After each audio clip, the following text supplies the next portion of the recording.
Pourquoi l'inspiration ne vient pas toujours? On en parle comme d'une évidence, comme d'un truc magique qui tombe du ciel, qui nous traverse, qui nous réveille la nuit avec une idée brillante. Mais dans la vraie vie, ce n'est pas comme ça que ça marche. La plupart du temps, l'inspiration ne vient pas. Ou alors, elle vient mal. Elle se cache, elle se dérobe, elle se moque de nous. On la cherche, on l'attend, on la provoque. Et parfois elle ne répond pas. Et c'est normal. On a tendance à croire que les créateurs, les artistes, les vidéastes, les écrivains, les musiciens vivent dans un état permanent d'idées qui jaillissent. Mais la vérité, c'est que l'inspiration, c'est souvent un combat silencieux. Un combat contre soi-même, contre le vide, contre la peur de ne pas être à la hauteur. Alors aujourd'hui, j'ai envie de parler de ça. De ce moment où l'inspiration ne vient pas. De ce moment où tu te dis « Pourquoi j'y arrive pas ?»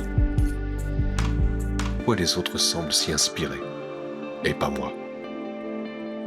La réponse est simple. Parce que l'inspiration n'est pas un cadeau. C'est une construction. L'inspiration n'est pas un éclair. C'est un climat. On imagine souvent l'inspiration comme un éclair qui tombe d'un coup. Mais en réalité, c'est plutôt une météo intérieure. Parfois, le ciel est clair. Parfois, il est couvert. Parfois encore, il pleut pendant des semaines. Ce n'est pas un défaut. Ce n'est pas un manque de talent. C'est juste humain. L'inspiration dépend de notre fatigue, de notre stress, de notre environnement, de nos doutes et de nos envies. Elle dépend de ce qu'on vit, de ce qu'on traverse et de ce qu'on digère. Et parfois, on n'a juste pas la place pour créer. Et c'est ok.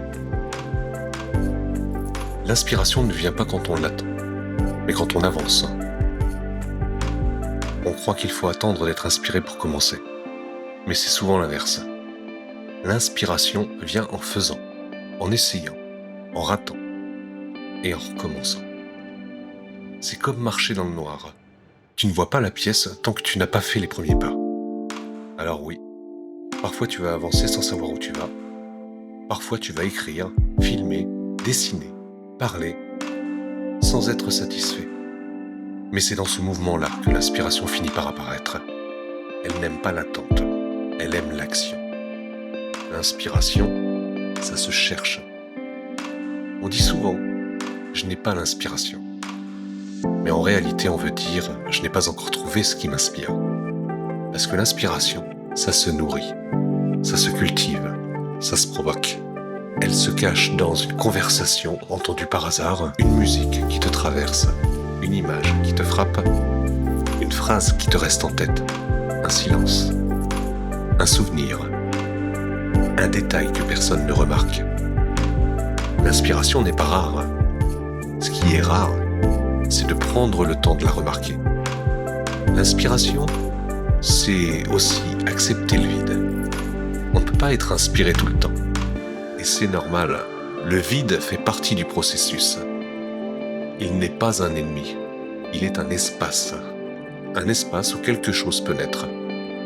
Le problème, c'est qu'on a peur du vide. On a peur de ne pas être productif. On a peur de ne pas être intéressant. On a peur de décevoir. Mais le vide, c'est le silence avant la musique. C'est la page blanche avant l'histoire. C'est la respiration avant la phrase. Il ne faut pas le fuir. Il faut l'habiter. L'inspiration, c'est toi. On cherche souvent l'inspiration à l'extérieur. Mais la vérité, c'est qu'elle vient de nous. De ce qu'on vit. De ce qu'on ressent. De ce qu'on traverse. De ce qu'on comprend. Ou qu'on ne comprend pas encore. L'inspiration, ce n'est pas trouver une idée géniale, c'est trouver une idée qui te ressemble. Une idée sincère. Une idée qui dit quelque chose de toi. Une idée qui n'a pas besoin d'être parfaite pour exister. Parce que l'inspiration, ce n'est pas un miracle. C'est une rencontre entre ce que tu es et ce que tu veux dire. Alors oui, parfois l'inspiration ne vient pas. Parfois elle se fait attendre. Parfois, elle te laisse dans le noir. Mais elle finit toujours par revenir. Pas comme un éclair, pas comme un miracle, mais comme une petite lumière qui s'allume, discrète, fragile, et qui grandit à mesure que tu avances. L'inspiration, ce n'est pas un don, c'est un chemin. Et aujourd'hui, tu as fait un grand pas de plus.